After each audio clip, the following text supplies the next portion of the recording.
Praise the Lord brothers and sister. இன்னைக்கு நம்ம சாட்சியை பற்றி தான் பேச போகிறோம். இன்னைக்கு விசேஷமான நாள், அதாவது வேலண்டைன்ஸ் டே. உலகம் முழுக்க இதை கொண்டாடுறாங்க. வேலண்டைன்ஸ் டே என்பது ஒரு அன்பை நம்ம அன்பானவங்க கிட்ட வெளிப்படுத்துகிற நாள் தான் இந்த வேலண்டைன்ஸ் டே அப்படின்னு நான் நினைக்கிறேன். அதுக்கு நான் இன்றைக்கி என்ன உங்களுக்கு மெசேஜ் கொடுக்க போகிறேன் அப்படின்னா, என்னோடய சாட்சியை பகிர்ந்துக்க போகிறேன். அதாவது என் லைஃப்பில் என்னோட அன்பானவங்க யார் அப்படின்னா வேறு யாரும் இல்லை, நம்ம ஜீசஸ் தான். ஏன் நான் அப்படி சொல்கிறேன்னா, நம்ம மீது அன்பாக இருக்கிறவங்களால தான் நம்மளை புரிஞ்சுக்கிட்டு நமக்கு தேவையானதை செய்கிறவங்க தான் அன்பானவங்க நம்ம சொல்லலாம். நம்மளோட வழிகளை புரிஞ்சுக்கிறவங்க, நம்ம தேவைகளை பூர்த்தி செய்கிறவங்க, நம்மளோட கஷ்டங்களில் நம்மளோட இருந்து நம்ம கூட தோள் கொடுத்து நம்மளை தட்டி கொடுத்து நம்மளை உயர்த்துறவங்க தான் அன்பானவங்க. அந்த வகையில் பார்க்குறப்போ டெஃபினட்டாக நம்ம ஜீசஸை தான் நம்ம சொல்லணும். ஓகேவா? ஸோ இந்த நாளில் என்னோட அன்பானவங்க யாருன்னா ஜீசஸ் தான். அதுக்கடுத்தது என்னோட ஃபாதர் மதர் தான். அதுக்கப்புறம் என்னோட சகோதரிகள் மற்றும் என்னோட அன்பான பிள்ளைகளுக்கும் என்னோட அன்பை நான் தெரிவிக்கிறேன். என்னோட சாட்சி நான் சொல்கிறேன்னு சொல்லியிருந்தேன்ல, அதாவது என்னங்களோட வாழ்க்கையில் நாங்கள் ஒரு காலத்தில் இவங்க இப்படி இருந்தாங்க, இப்போ இவங்க நிலைமை இப்படி ஆச்சு அப்படின்னு சிலர் சொல்லுவாங்கள்ல, அந்த லிஸ்ட்டில் நாங்களும் ஒருத்தவங்க. நாங்கள் எங்களோட வாழ்க்கையில் நல்லா வாழ்ந்தோம் ஒரு காலத்தில். அப்புறம் எங்களோட வாழ்க்கை ரொம்ப சிரமப்பட்டு போயிடுச்சுன்னு தான் சொல்லணும். இதை சொல்கிறதுல எனக்கு எந்த அசிங்கமும் இல்லை. ஏன்னா இதை நான் சொல்கிறதுல பெருமைப்படுறேன். ஏன்னா ஒரு சாட்சியாக இன்றைக்கி நின்று இருக்கேன் பாருங்கள், அதில் எனக்கு ரொம்ப சந்தோஷம். நம்ம என்றும் நம்மளை தாழ்த்தி பேசும்போது ஜீசஸ் நம்மளை உயர்த்துவாங்க. எங்களோட லைஃப்பில் நாங்கள் நல்லா தான் வாழ்ந்தோம். அந்த டைம்லேயும் ஏற்ற இறக்கங்கள் இருக்க தான் செய்தது. அதையும் கடந்து எங்களோட வாழ்க்கை ஓரளவு நல்லா தான் போயிட்டு இருந்தது. நல்லா தான் இருந்தோம். செல்வம், வசதி வாய்ப்பு, பட் லைஃப்பில் ஒரு நிம்மதி இல்லை, சமாதானம் இல்லை அப்படின்றத நான் சின்ன வயசுலேருந்தே உணர்ந்தேன். நம்மக்கிட்ட எல்லாம் இருக்குது, ஆனால் இது ரெண்டுமே நம்மக்கிட்ட இல்லையே அப்படின்னு கவலைப்பட்டது உண்டு. இப்போது செல்வம், பணம் பெருசாக இல்லை, பட்டு மனசில் ஒரு சமாதானம், சந்தோஷம் இருந்துச்சு. பார்த்தோம்னா சங்கீதம் அதிகாரம் 119 165 வசனத்தை கவனிச்சு பாருங்க. உம்முடைய வேதத்தை நேசிக்கிறவர்களுக்கு மிகுந்த சமாதானம் உண்டு, அவர்களுக்கு இடரல் இல்லை. எஸ், நான் இந்த பைபிளை படித்ததுனால எனக்கு கிடைச்சது சமாதானம். நாங்கள் இந்த டைம் போன வருஷம், அதற்கு முந்தின வருஷமும் ஆசீர்வாதம், சமாதானம், நிம்மதி இல்லை, பண கஷ்டம் இருந்துச்சு. பட் இந்த வருஷம் ஏசப்பா ஆசீர்வதிச்சிருக்கிறாங்க. It's all because of Jesus. ஏன்னா ஹீஸ் வித் அஸ். ஏசாயால அதிகாரம் 41 வசனம் 10 பாருங்க. இதில் நீ பயப்படாதே, நான் உன்னுடனே இருக்கிறேன், திகையாதே, நான் உன் தேவன், நான் உன்னை பலப்படுத்தி உனக்கு சகாயம் பண்ணுவேன், என் நீதியின் வலது கரத்தினால் உன்னை தாங்குவேன். இப்படி ஒரு வசனத்தை நமக்கு எவ்வளோ சூப்பராக ஸ்ட்ரென்த்தாக கொடுத்துருக்காங்க பாருங்கள். நான் உன்னுடனே இருக்கிறேன். இதோட நமக்கு வேறு என்ன வேணும் சொல்லுங்கள்? ஜீசஸ் நமக்கு கொடுத்துருக்கிற வசனம் ஒன்றுமே நம்ம பலப்படுத்தும், நம்மளை தைரியப்படுத்தும், நம்மளோட வாழ்வையே மாற்றும். அதோட பொக்கிஷம்தான் நம்மளோட பைபிள். அதனால தான் இந்த பைபிளை நம்ம படிக்கணும் அப்படின்னு பெரியவங்க சொல்லிகிட்டே இருக்காங்க. இதனால் நம்ம பெற்றுக்கொள்கிற நன்மைகள் கொஞ்சம் நெஞ்சம் இல்லை, அவ்வளோ பெருசு. இதை ப்ராப்பராக நம்ம இதை ஃபாலோ பண்ணோன்னா நம்ம வாழ்க்கையில் நம்மளோட பெருசாக சக்சீட் பண்ணுறவங்க வேறு யாருமே இருக்க மாட்டாங்க. அவ்வளோ அளவுக்கு நமக்கு இது ஒரு நன்மைகளை செய்யும். அந்த மாதிரியான பொக்கிஷம் நம்மளோட பைபிள். அது மட்டும் இல்லாமல் 2023 லைஃப்பில் ரொம்பவும் கஷ்டம், கண்ணீர், இது மட்டும்தான் இருந்தது. 2024 கஷ்டம் இருந்துச்சு, பட் ஜீசஸ் கூப்பிட்ட போதெல்லாம் எனக்கு உதவி செய்தனால அந்த கஷ்டங்கள் பனி போல் விலகிற்று. இந்த வசனத்தை நான் உண்மையாகவே 100% விசுவாசிக்கிறேன். இதுக்கு நம்ம ஒரு வசனத்தை பார்க்கணும் கட்டாயமாக. அது என்னன்னா, எரேமியாவில் 33:3, அதாவது சூப்பரான ஒரு நம்பர் பாருங்கள்.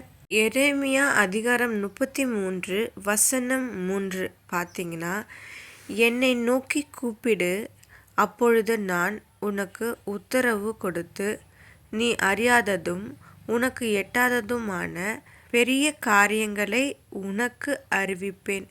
இது ட்ரூங்க. ஏன் நான் இந்த வசனத்தை பற்றி சொல்கிறேன்னா, ரொம்பவும் எனக்கு ரொம்ப க்ளோஸ் டு மை ஹார்ட் இந்த வசனம்.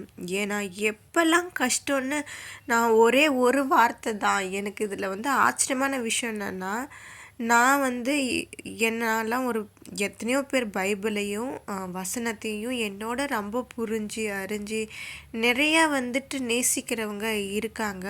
ஆனாலும் நான் ஒரு சாதாரண ஒரு மனுஷி, அதுவும் ரொம்பவும் அற்பமான ஒரு மனுஷி. நான் என்னோட வார்த்தையையும் என்னுடைய வார்த்தைகளையும் செவி கொடுத்து கேட்டு, நான் எப்போல்லாம் எனக்கு கஷ்டம் அப்படின்னு ஒரே ஒரு லெட்டர் தான் எழுதுவேன் ஏசப்பாக்கு.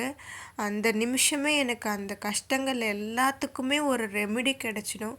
அதனாலவே நான் ரொம்ப விசுவாசிக்கிறது இந்த இந்த வசனத்தை. அது மட்டும் இல்லாமல் எப்பயுமே போய் ஒரு பேப்பரில் எனக்கான கஷ்டத்தை எழுதி வச்சிருவேன். ஏசப்பா டாடி, எனக்கு இப்படி இருக்குது, எனக்கு நீங்கள் தான் உதவணும், உங்களை விட்டால் எனக்கு உதவ யாருமே இல்லை. ஏன்னா நீங்கள் மட்டும்தான் எங்கள் கஷ்டங்களை அறிந்தவர், நாங்கள் வாழ்க்கையில் எப்படி வாழ்ந்தோன்றது உங்களுக்கு மாத்திரம்தான் தெரியும்னு சொல்லிட்டு நான் அதை கண்ணீரோடவோ இல்லை மன பாரத்தோடவோ அதை எழுதும்போது எனக்கு உடனே அதுக்கான சொல்யூஷன் கிடச்சிடும். எங்கள் வீட்டில் இருக்கிற எல்லா விஷயங்களையும் இப்படி தான் நான் ஆண்டவர்கிட்ட ஒப்படைச்சிடுவேன். அதனால் எனக்கு இந்த வசனம் ரொம்பவும் பிடிக்கும். ஸோ ஜீசஸ் கூப்பிட்ட உடனே எங்களுக்கு செவி கொடுத்தார். அதனால் நாங்கள் பெற்றுக்கொண்ட அற்புதம் அதிகம். அந்த வருஷத்தில் எங்களுக்கு எத்தனை கஷ்டம் வந்ததோ அத்தனை கஷ்டங்களையும் எங்களுக்கு சரி செய்த ஏசப்பாக்கு கோடி நன்றிகள். இது அற்புதத்தை பெற்றுக்கொண்டதன் மூலிமா நம்ம ஒரு வசனத்தை பார்க்கலாம். யோசுவா 3வது அதிகாரம் 5வது வசனம். இதில் யோசுவா ஜனங்களை நோக்கி, உங்களை பரிசுத்தம் பண்ணி கொள்ளுங்கள், நாளைக்கு கர்த்தர் உங்கள் நடுவிலே அற்புதங்களை செய்வார் என்றான். அதுபோல் தான் நாங்களும் அற்புதத்தை பெற்றுக்கொண்ட ஒவ்வொரு விஷயத்திலுமே நம்ம லைஃப்பில் நிறைய கஷ்டங்கள் நம்மளால் வெளிப்படையாக யார்கிட்டையும் தைரியமாக சொல்ல முடியாது. ஏன்னா மற்றவர்கள் என்ன நினைப்பாங்களோ, அவங்க லைஃப்பில் நல்லா வாழ்ந்துக்கிட்டு இருக்கவங்களா இருக்கலாம். அவங்கக்கிட்ட போயிட்டு நாம் அவங்கள நம்பி நம்ம கஷ்டத்தை சொல்லும்போது செவி கொடுத்து கேட்காம போகலாம். சிலர் கேட்கும்போது என்னடா இவங்க அவங்களோட கஷ்டத்தை நம்மக்கிட்ட இறக்கி வைக்கிறாங்களேன்னு கடுப்பாகலாம்.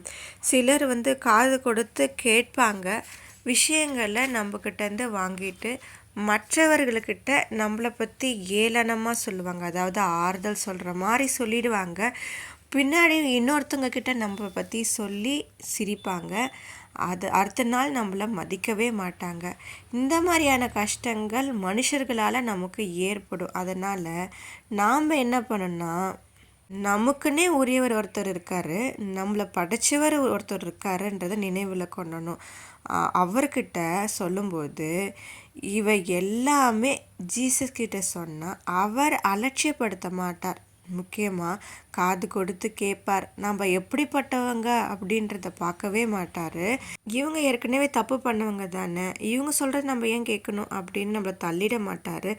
நம்மளை ஏளனமாக நினைக்க மாட்டார். நம்மளை பதிலாக வழி நடத்துவார்.